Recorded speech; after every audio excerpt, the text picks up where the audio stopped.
Welcome to my channel. My name is Carla and I like to make junk journals and books with vintage and thrifted items. So today I thought I'd share some of the things that I found recently. I'll be using the hashtags Thrifty Thursday, which is an open collaboration hosted by Sheree at Turquoise Streaming, and also Thrifted Treasures, which is hosted by Dale at Not Too Shabby Chic. And I will have their information, linking their channels in the description box. So the first thing I found was these scissors, and I just had no idea what the deal was, why they had so many blades. And my first thought was that they would replace a shredding machine, and I couldn't imagine that. So I pulled a piece of paper out of my purse and I tried them, and I realized that they are fringing scissors. I thought they might be kind of fun to play with, and they were just $1.99 at the Goodwill. So I did bring them home.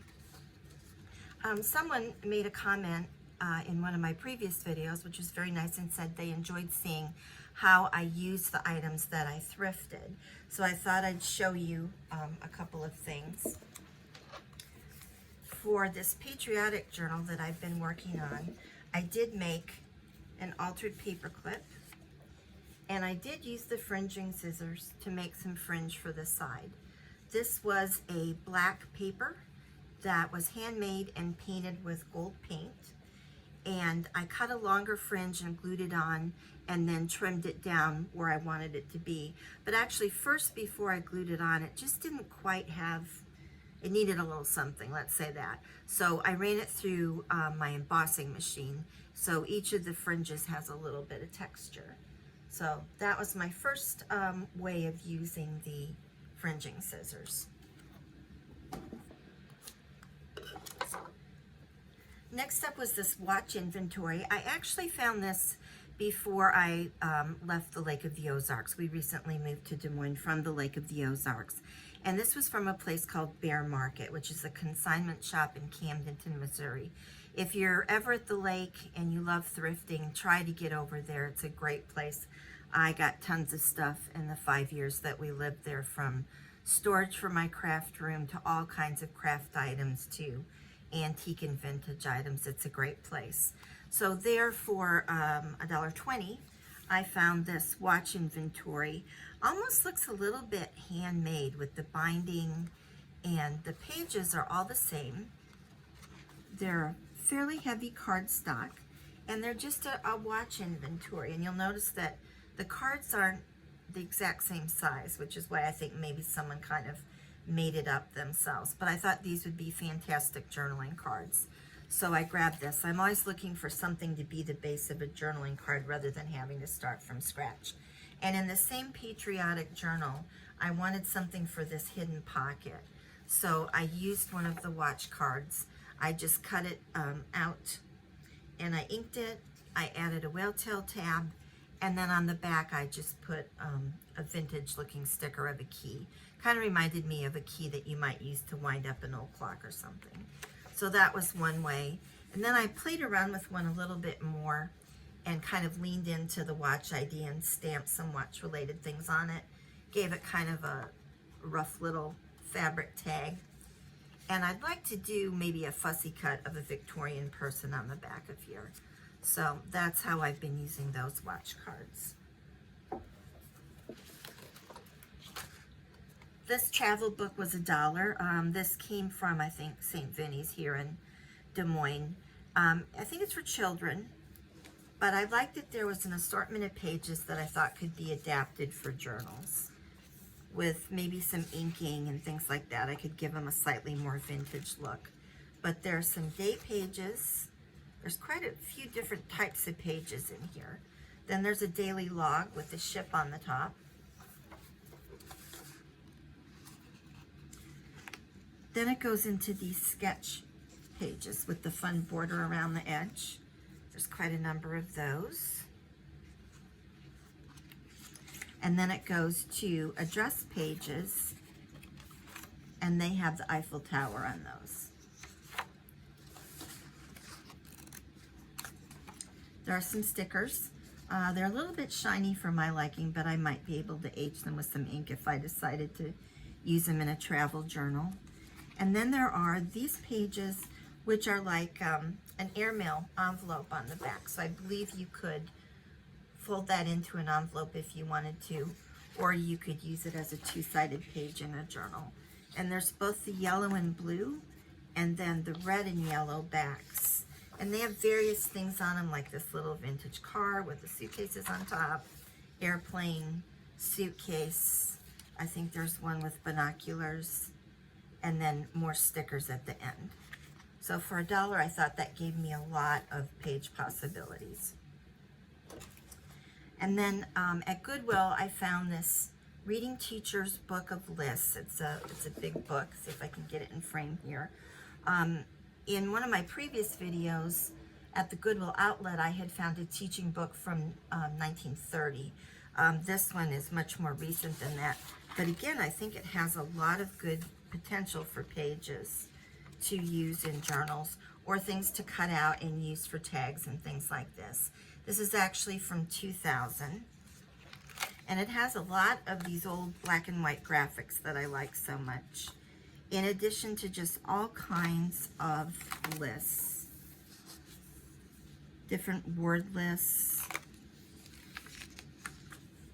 instant words, different fonts and typefaces, old graphics, woman riding a bicycle. Each section has a big page like this that has the black and white graphics. And like I said, just all kinds of words lists, things that could be tea dyed or coffee dyed and make great pages. Be about the right size, folded in half, might be a bit of a smaller page. Just lots of art all throughout.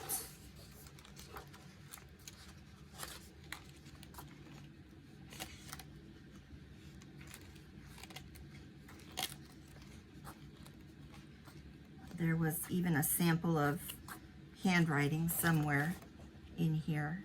So a lot of good material to work with.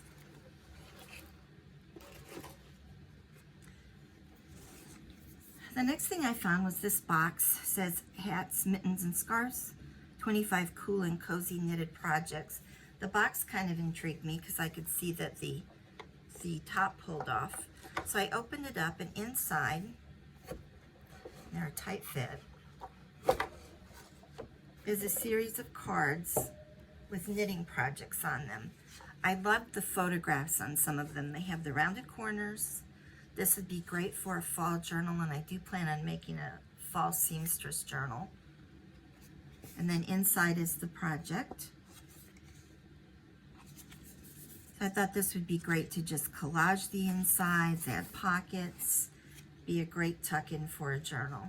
So some of my favorites I put on top here. This pumpkin one, I think this is really nice with the mauve and burgundy winter wear. Very simple one of a scarf on a chair. Reading a book in a sweater. Love this one with the blue and white mug. I'm a blue and white fanatic. The little girl with the nest. Again, how cute would that be in a fall journal? There's a woman painting outside. Fall scenery in a wool hat. Love this one of the mittens too in the fall leaves.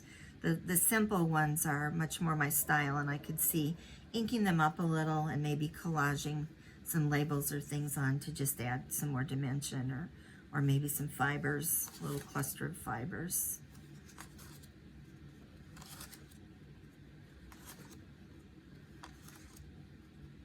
Some of them obviously are more modern. Had to flip them over to get them to fit in the box. It's another baby.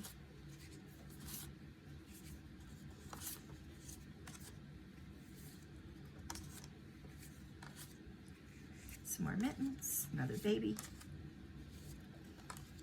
Like the one with the horse. And then the instructions. So I think those will be great for fall journal making. And that was $2, so I felt like that was a pretty good buy.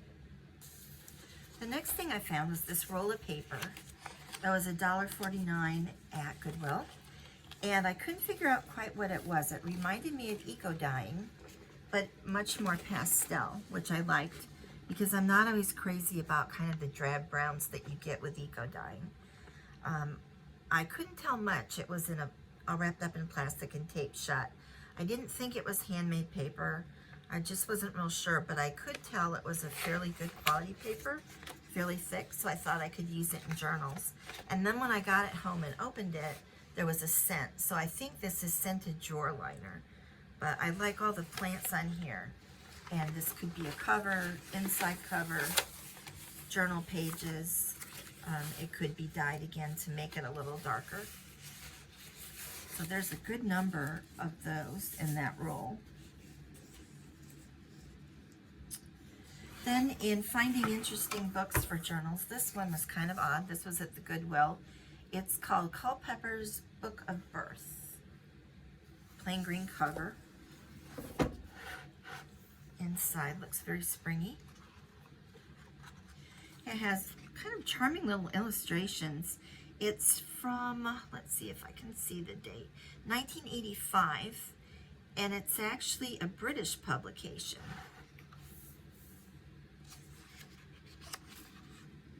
Webb and Bower, Exeter, England. Just very interesting illustrations. They kind of have that late 70s, early 80s feel.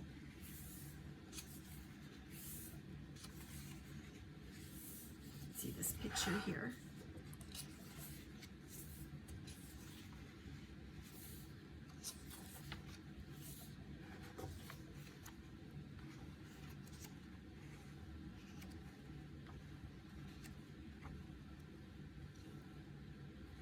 And there's some mother and baby drawings in here.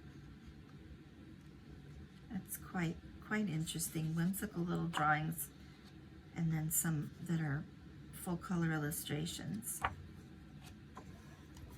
So that should be interesting to use. And then last but not least, and probably my absolute favorite find of this batch, was this 1970s diary. It's from Hallmark, and it just is in pristine condition. It's got this pretty little lock, and the key to the diary, surprisingly enough, actually made it along with the diary. And this illustration is just very much the time period of when I was a teenager, and diaries were popular. Everybody kept their secrets locked up instead of putting them out on the internet. You see the Hallmark back here. I just love the colors. I think I'm going to make this into a journal, and I think for the first time I want to make a dangle. I haven't made a dangle with a lot of charms and things, but I think this one would really lend itself to it nicely because it's got butterflies and birds, and these colors would be pretty to find beads that would work with it. Let's see if I can get this open if I didn't lock it. The inside pages are quite plain. I would pull those out and deconstruct the book to make a journal out of it. So those are my finds today, and a few things I'm done with them or that I plan to do with them. I hope you've enjoyed this video, and if you have, if you could give me a like, that would be great. If you'd like to subscribe, I'd love to have you come back again. It would all help me grow this channel. Thanks, and I'll see you next time.